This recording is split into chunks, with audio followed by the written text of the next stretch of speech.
अस्सलाम वालेकुम वीवर, आपको भाई मोहम्मद शर्जील इलेक्ट्रिक स्टोर से तमाम भाइयों को अपने चैनल शर्जील इलेक्ट्रिक में खुशामदीद कहता हूँ। आज मैंने जनाब वाले एक कोठी की मुकम्मल वायरिंग कर ली है। ये देखें, ये टीवी स्विच लगाया है, टीवी बोर्ड, टीवी शीट है। यहाँ से जनाब वाला एलसीडी और रिसीवर का करंट होगा, सप्लाई होगी। इसके साथ बड़ा बोर्ड है, फाइन डिमर और पॉइंटों का, लाइटों का। ये देखें, इसके नीचे एक यूनिवर्सल 9-in-1 लगाया है मैंने। ये देखें, जिस तरह के भी आपको स्विच हो इसमें लग सकता है। ये देखें, ये 6 लाइटें टोटल कमरे में हैं। साइडों पे हर कॉर्नर में एक एक लाइट है, चारों तरफ से। सेंटर में 2 फैन के सेंटर में 2 लाइटें हैं और 2 पंखे हैं। ये देखें, ये एसी का पॉइंट है।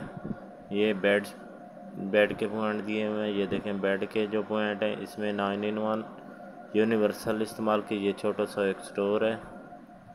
ये देखें, यहाँ पे एसी का जो पावर बटन है वो इंस्टॉल कर रहे हैं।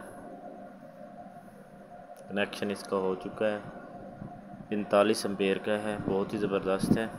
ये बेड के साथ ही बिल्कुल लगा रहे हैं। ये देखें, ये बेड के ऊपर एसी का बटन हो गया, नीचे हो गया बेड का, साइड टेबलों के साथ ही होगा। ये देखें, वो दूसरा रहा।